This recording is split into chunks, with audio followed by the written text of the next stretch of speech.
मानती हूँ कि जो मेरा करियर एंड हुआ है वो इसी बात पे हुआ कि रोल डेफिनेशन हुई, तो पहले तो मैं इस चीज़ को क्लियर करना चाहती हूँ। पर मैं समझती हूँ जो इस वक्त बैटिंग ऑर्डर जिस तरीके से खेल रहा है, 3 आपके पास स्पेशलिस्ट बैट मौजूद हैं, उसके बाद आपके पास पावर हिटर्स भी आ रहे हैं और ऑलराउंडर्स भी आ रहे हैं। अगर तो यहाँ पे चौथे नंबर पे आपके पास समवन लाइक शोएब मलिक हो या मोहम्मद हफीज़ होते या शान मसूद होते, तो मैं कहती कि हाँ जी आपका टॉप 4 सेम रहना चाहिए। अब आपके टॉप 3 के बाद जो प्लेयर्स आ रहे हैं, इफ्तिखार अहमद आ रहे हैं जो कि मतलब दोनों तरह का रोल प्ले कर सकते हैं। खुशदिल शाह हो गए, आसिफ अली हो गए, शादाब हो गए, नवाज हो गए, इन सबको ये पता है कि ये मैच खेल रहे हैं।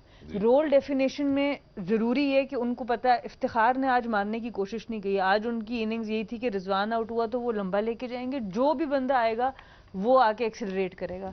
वो हमने देखा शादाब ने भी बहुत सक्सेसफुली किया, हमने देखा नवाज ने भी बहुत सक्सेसफुली किया, खुशदिल ने भी किया। So everyone had a very clear job description, role definition उनको पता थी और उन्होंने एग्जीक्यूट किया। सो इन 3-4 लोगों का ये जो आपका मिडिल ऑर्डर, इनका रोल ही यही है। आपका टॉप ऑर्डर बन ही इस तरीके से रहा। तो मुझे ये चीज समझ आ रही है जाती तौर पे। और ऑब्वियसली और कहती हैं कि रोल्स आइडेंटिफाइड होने चाहिए, रोल्स आइडेंटिफाइड होने चाहिए, और इस टीम में ये वाले रोल्स आइडेंटिफाइड मुझे लग रहे हैं। अगर तो एक बैटर जैसे कामरान गुलाम है डोमेस्टिक में, शान मसूद है, उस तरह के कोई प्लेयर हो, फिर आप उनको 4 नंबर पे फिक्स कर सकते हैं। पर इस बैटिंग ऑर्डर में इस वक्त आई थिंक जो जिस तरीके से वो उसको यूटिलाइज कर रहे हैं रिसोर्सेज को, मुझे तो ये काफी अच्छी थिंकिंग लग रही है। ये आपको अच्छी थिंकिंग लगती है। मैं राशिद भाई से भी इसके ऊपर चाहता हूँ कि आप भी इसके ऊपर कॉमेंट करें कि या तो ये स्ट्रैटेजी का हिस्सा है कि हर थोड़े 4 नंबर तक तो हमारे वही प्लेयर्स आते हैं। इफ्तिखार नंबर 4 पे खेल रहे हैं, नवाज को भेज देते हैं ऊपर, या आज शादाब को भेजा है। तो ऐसे मैचेस में शायद ठीक है, पहली इनिंग में डिफरेंट होता है और दूसरी इनिंग में डिफरेंट होता है। तो जो हमने चेंजेस की, मेरे ख्याल से हमने दूसरी इनिंग में की, चेंज करते हुए की है और सक्सेसफुल रहे हैं। लेकिन जब आप यहाँ से बाहर निकलेंगे ना, फिर आपका बैटिंग ऑर्डर सेट होना चाहिए। तकरीबन 5 प्लेयर्स का तो सेट होना चाहिए। उसके बाद आप चेंज कर सकते हो कि लेफ्ट हैंड है, राइट हैंड है, जो भी खिलाना है। लेकिन यहाँ की हद तक आप चल जाता है कि आप मैच का कुछ नहीं पता कि कौन सा मैच कितना बड़ा हो रहा है। तो बाउंड्री शॉट कहाँ की है, दुबई की, और यहाँ पे कितनी बड़ी बाउंड्री है, तो आपको पावर हिटर या बड़ी हिट मारने की ज़रूरत पड़ती है। इस वजह से शादाब का आज का फैसला ठीक था, मैं जो समझता हूँ, क्योंकि वो स्पिनर और फास्ट बॉलर को दोनों को इक्वली अच्छा खेलता है और उसने बारहा उसने यूनाइटेड से खेलते हुए बहुत दफ़ा परफॉर्म किया हुआ है। आउट हो गया वो अलग चीज़ थी, लेकिन जितने भी कोशिश की वो सक्सेसफुल रहे। लेकिन इसका मतलब ये नहीं है कि आप ऐसे ही खेलेंगे क्रिकेट। ये जो स्ट्रेटेजी होती है ये हमारे क्लब की होती है कि क्लब में कभी इसको भेज दिया, कभी इसको भेज दिया। लेकिन जब इंटरनेशनल क्रिकेट में इवेंट जीतने जा रहे होते हैं ना, बड़ा और बड़ी क्रिकेट खेल रहे होते हैं, फिर आपके नंबर सेट होते हैं। 5 नंबर T20 में 5 नंबर तो सेट होने चाहिए। उसके बाद छठे को 7वां कर दें, 7वें को 8वां कर दें, इस तरह से चलता रहता है। लेकिन 5 नंबर जो है वो सेटल होने चाहिए। यानी कि 3 फॉर्मेट कीपर्स हमारे साथ स्टूडियो में मौजूद हैं और वो इस एक बात के ऊपर इत्तेफाक करते हैं, तो मेरे ख्याल है इस बात में जरूर कोई वजन होगा। अब जरा अपने सवाल की तरफ वापस आता हूँ जो हफीज भाई की तरफ से मौजूद। हफीज भाई ने कहा कि यार अगर रिजवान इंजरी प्रोन है तो उनको क्या हम आगे आने वाले मैच में जिसमें हमारी फुल रेस्ट रिहर्सल होगी इंशाल्लाह श्रीलंका के साथ, उसमें हम रेस्ट दे सकते हैं या नहीं? तो सवाल मैंने राशिद भाई से पूछा था, फॉर्मर कप्तान भी है, विकेट कीपर बैटर भी रहे हैं, तो मैंने ये पूछा था कि क्या कीपर ये डिसाइड करता है कि उनको एक अपने साथ एक और कीपर को ट्रैवल कराना है, या कप्तान डिसाइड करता है? कौन डिसाइड करता है? ये कैसे डिसाइड होता है कि हमने एक सिलेक्शन कमेटी कीपर के ऊपर तो नहीं होता है, बड़ी सीरीज होती है, उसमें उनको से पूछा जाता है कि आपको दूसरा कीपर चाहिए या 1 महीने डेढ़, अब तो इतने लंबे टूर्स होते नहीं है, तो उसमें अमूमन 2 कीपर। मेरे साथ तो 3 गए हैं। वो आप साथ लेके जाते थे या सिलेक्शन? मैं खुद लेके जाता था। आप खुद लेके जाते थे? बस यही बात मैं जानना चाह रहा। तो अब जो हफीज भाई ने बात की थी, अच्छा यारी दोस्ती मिलके खेलेंगे, given the condition Rizwan is in, अब आप क्या कहते हैं? यार रिजवान बर्नआउट तो हुआ नजर आ रहा है, लेकिन 2 मैचेस रह गए, तो अच्छा नहीं लगेगा कोई और कीपिंग करे। मैं इसके हक में नहीं हूँ कि कोई और कीपिंग करे और जो कीपर ना हो। ठीक है, आप क्या कहते हैं इस हवाले से? ये तो प्लान पहले सोचना चाहिए था ना, जो थिंक टैंक है उसको सोचना चाहिए था कि अगर ऐसा कुछ हो गया तो हमारे पास क्या बैकअप है।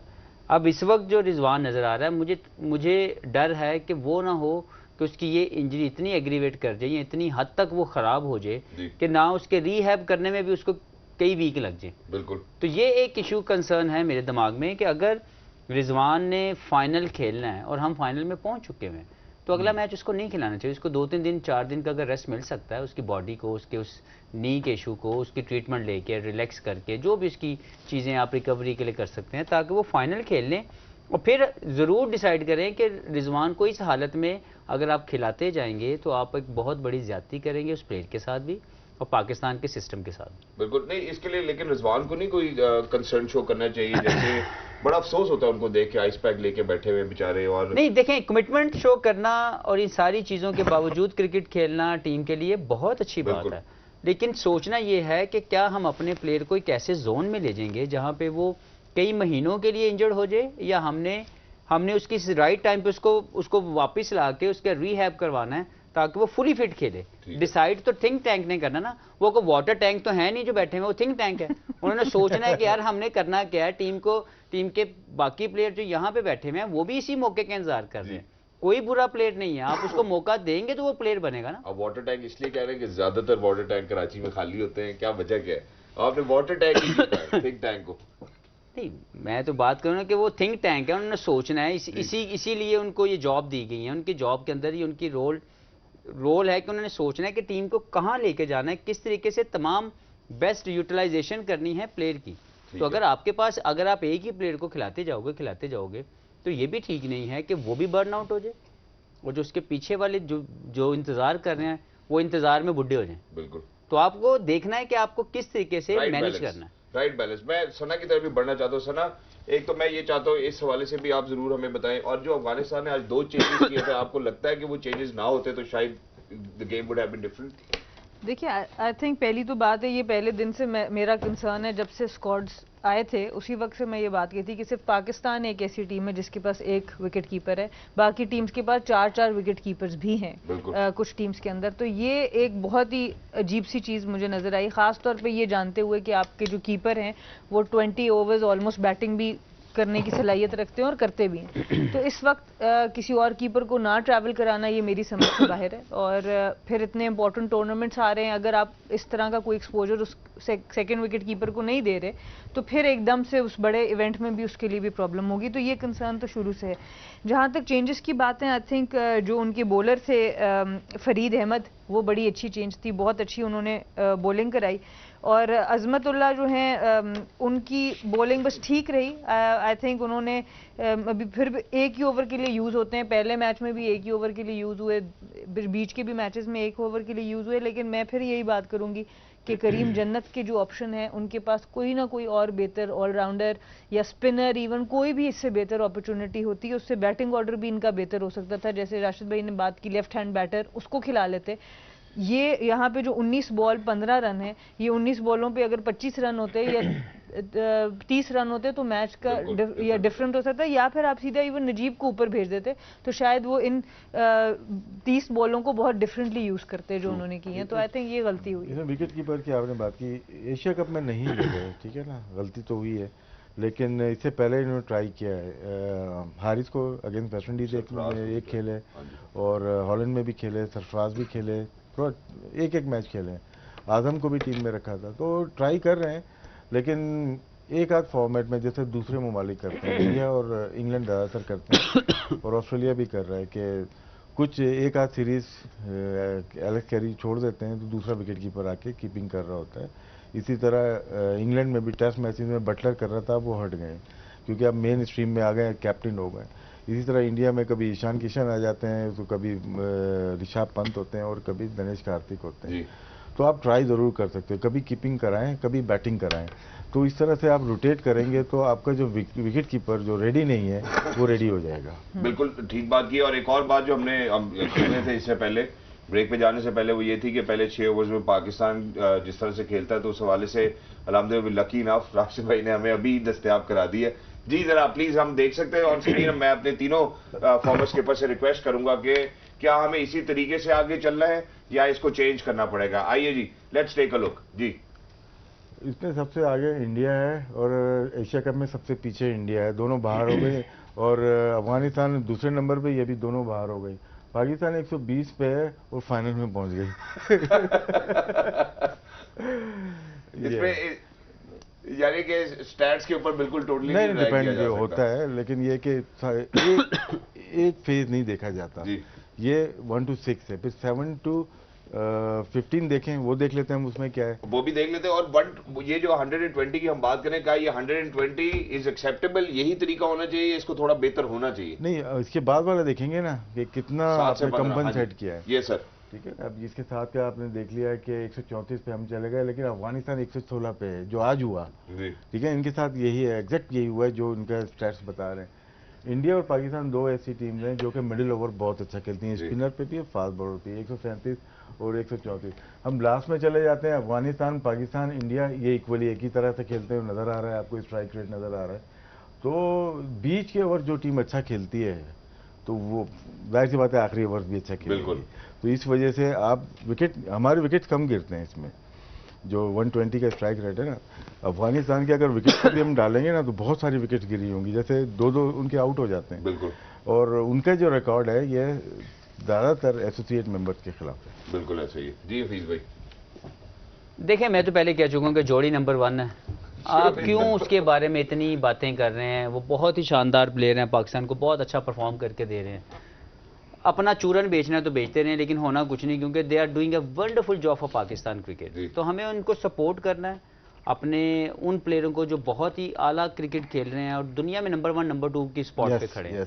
जो चीज़ उनकी कंस्ट्रक्टिव, उनकी जो हम बेहतरी के लिए जो बात कर सकते हैं वो इतनी है कि अगर वो अपने अपने स्ट्राइक रेट को थोड़ा थोड़ा 10-10 का पुश दे दे, अपने स्ट्रॉन्ग शॉट को थोड़ा सा मजीद जो है बढ़ा लें, इससे बेहतर पाकिस्तान की T20 की ओपनिंग पार्टनरशिप ना मैंने इससे पहले देखी। अच्छा मौका मिला है। मुझे नहीं पता बाद में कब ये ऐसा है, लेकिन रिजवान को अपना कौन सा एरिया मजबूत करना है और बाबर आजम को कौन सा एरिया मजबूत करना है? देखिए, मुझे ये लगता है कि रिजवान का ऑफ स्टंप के ऊपर जो उसके शॉर्ट रेंज है वो फॉल कर जाते हैं। जब वो खेलते हैं तो वो गिर रहे होते हैं। तो अगर वो उसको थोड़ा और स्टेबल करके अपने ऑफ स्टंप साइड को थोड़ा और इंप्रूव कर लें, उनके वहाँ चौके लगने शुरू, क्योंकि अभी उनके जितने रिलीज शॉट्स हैं that goes towards square leg area, कॉ कॉर्नर, इन साइडों के ऊपर वो अच्छा खेलते हैं। लेकिन जैसे ही बॉल उनको इधर मिलता है, अगर उनकी ये टाइम होकर चौके होना शुरू हो जाए तो उनका वो सारी चीज़ें कवर कर जाएंगे। बाबर एब्सोल्युटली ए टेक्निकल प्लेयर, उसके लिए हमें टेक्निक पे बात नहीं करनी, जो चीज़ उसको थोड़ी सी इंप्रूव करनी है वो एक बड़ी शॉट है। सम टाइम आपके टेक्निकल शॉट हाथों में जा रहे होते हैं, वहाँ पे आप थोड़ा सा उठा के मिड ऑफ के ऊपर से, मिड ऑन के ऊपर से जब आप खेलते हैं 1-2 तो बॉलर अपनी लेंथ चेंज करता है। ये कुछ चीज़ें हैं जो बाबर इंप्रूव करे। ज़्यादा खेले हुए साथ उनके स्पिनर जब पावर प्ले में आता है तो स्वीप शॉट कैसी है उनकी? नहीं, स्वीप इतनी अच्छी नहीं खेलता, लेकिन उसकी अगर ये कोई ज़रूरी नहीं है कि आप स्वीप अच्छी खेलें, उसके अलावा उसके पास इतने शॉर्ट रेंज है कि वो हर जगह से अपना स्कोर लेता है। तो मैं तो इनको जोड़ी नंबर 1 कह चुका हूँ, मैं उस पर खड़ा हूँ कि इससे बेहतर जोड़ी पाकिस्तान की जो इस वक्त बन चुकी है, पिछले साल 1.5 साल में पूरी दुनिया में मैंने इससे बेहतर जोड़ी नहीं देखी। थोड़ी सी चीज़ें हमें रिस्पेक्ट भी करनी है, जो एक्नॉलेजमेंट करनी है प्लेयर की, लेकिन जो बेहतरी आ सकती है वो इतनी है कि ये थोड़ा सा अपना स्ट्राइक रेट अपने आप को और पुश करें, और ये कर सकते हैं। अगर ये ना कर सकते होते तो मैं कम से कम बार बार इस बात को ना दोहराता।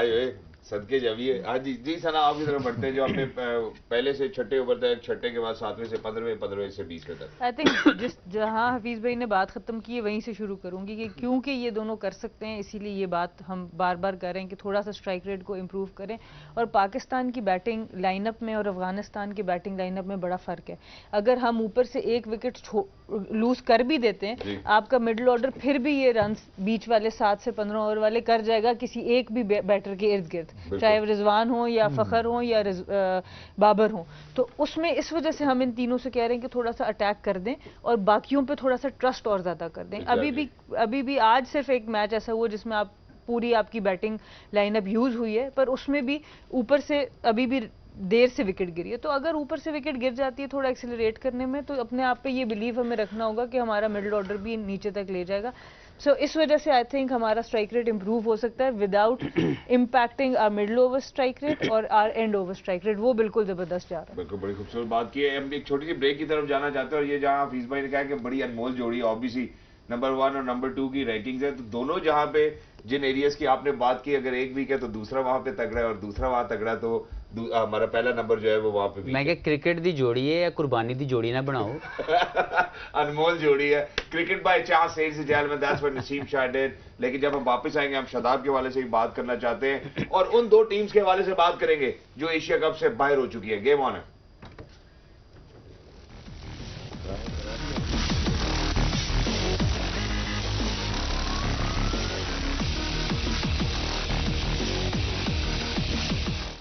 चॉकलेट, जब मुंह में पिघलेगा गीगल तो निकलेगा। गिगली एक्लेयर्स, चॉकलेट पिघलेगा गिगल निकलेगा। ब्राइट सर अब राइट कर देगा ना? नहीं? हाँ, पर नया ब्राइट कोरमे से कड़ाही तक हर दाग वाइट कर देगा। यूफोन 4G दे कम पैसों में सबसे बड़ी offer, 40 GB heavy data with free calls का लाइसेंस सिर्फ 299 रुपए में पूरे हफ्ते के लिए। यूफोन 4G के नेटवर्क पे आओ।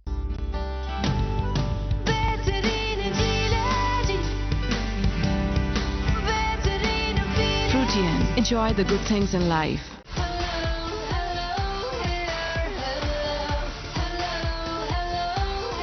Hello Hair, shampoo plus conditioners. Meet the new you. Digital होना है तो Zong 4G की weekly pro ऑफर लगा। 40 GB data, 250 other network minute, 5000 Zong minutes and SMS, सिर्फ 399 रुपए में पूरा हफ्ता। डायल *794#।